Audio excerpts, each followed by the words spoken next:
Hey, on this episode I talk about cold air coming out of your vents. I talk about your unit being too loud, and I'm not sure what the other one was. Inspections. You ask your comfort and energy questions and they get answered. This is the Ask Derek Cole Show.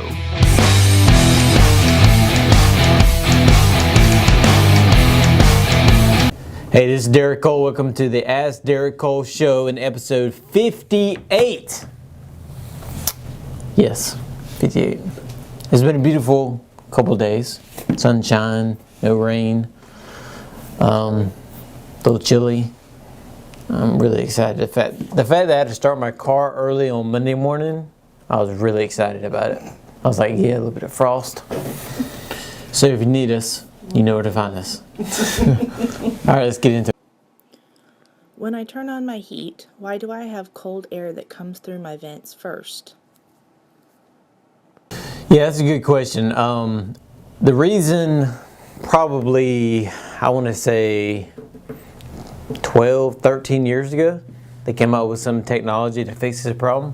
But if you have an older system, it doesn't know that the air is not warm when it starts up the heat. So it's going to start blowing it out. So the problem you'll have is, obviously, that's colder air, hadn't warmed up yet. Therefore, you'll be feeling cool air instead of warm air.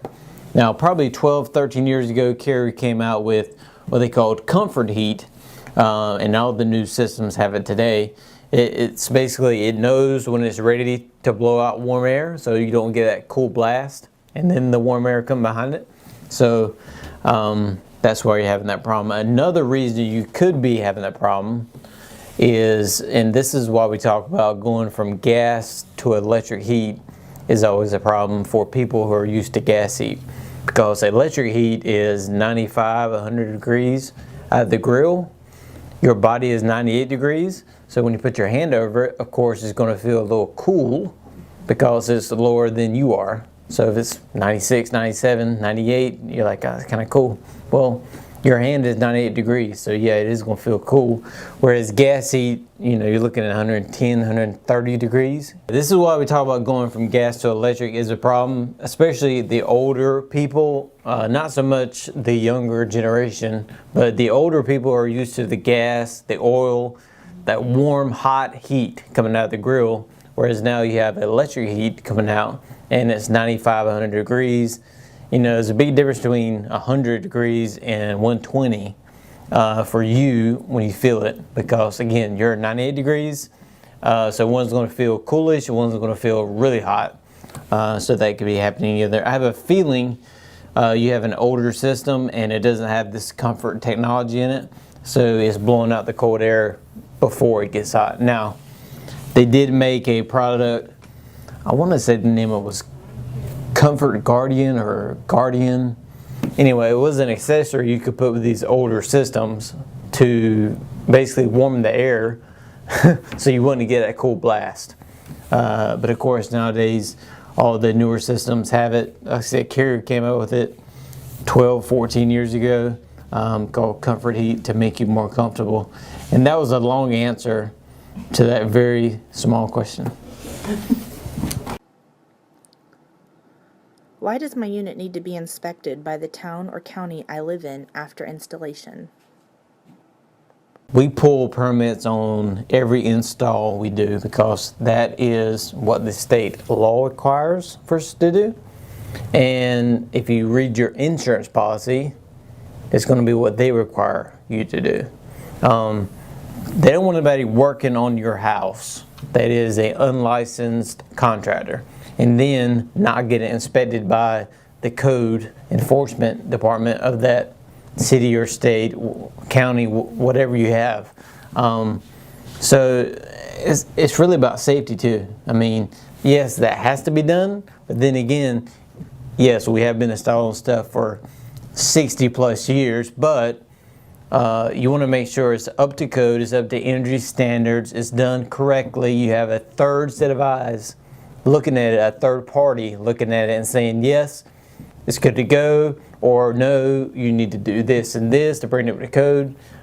Because a lot of code things are really energy and safety items that need to be paid attention to. And hey, we're not perfect. We make mistakes.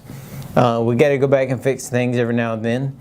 We try not to, but me and this company, you always want a third party to come behind you and look at it to make sure it's done right. And two, if anything were to happen and your homeowner's insurance said, hey, who was working on your house? Hey, it was this contractor. He got this permit. It was inspected here.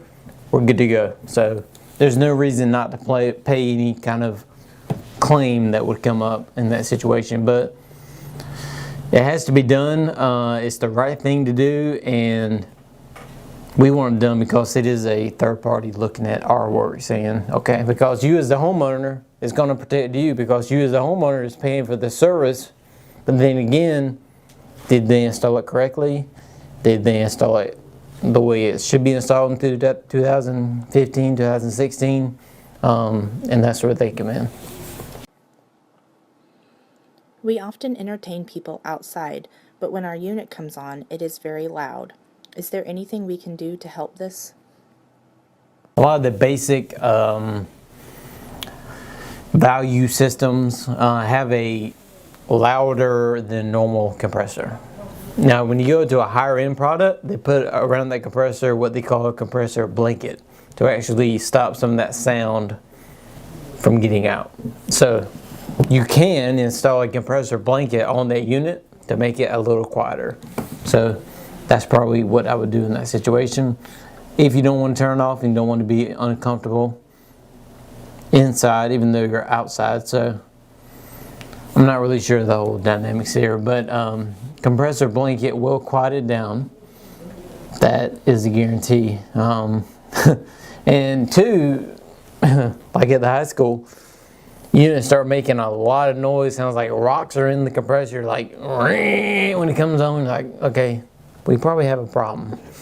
So if it's really loud and sounds like a grinding noise, then get it checked out to make sure everything's fine. If it's normal operation and it's just loud, then get a compressor blanket. Get your contractor to install that, and it will quiet it down a little bit.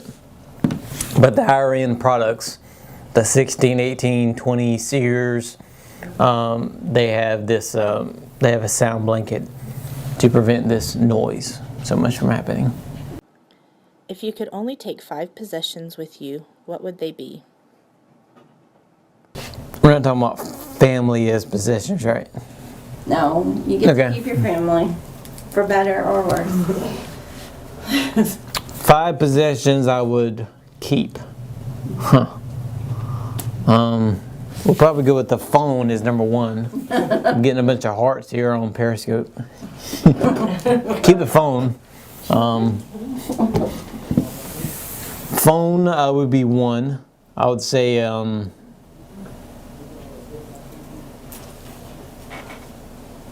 I was going to say Bible, but the Bible is in my phone, so that's gonna be just fine. Probably the Xbox Okay. and the TV. That would be 3. Gotta have something to play the Xbox on. I don't know. Does a power source count as? I don't know. Yeah, well, we'll just go on the assumption that there's power source. Okay, there's plenty of power. So got phone, Xbox, TV. Geez, 2 more. Car. Need a car to leave. Only 5 possessions. Airplane. An airplane. Oh. Yeah, if it came down to it, and I've told you before I want to be a pilot. Yeah. If it came down to it, I will try to fly that plane with no training whatsoever and see what happens.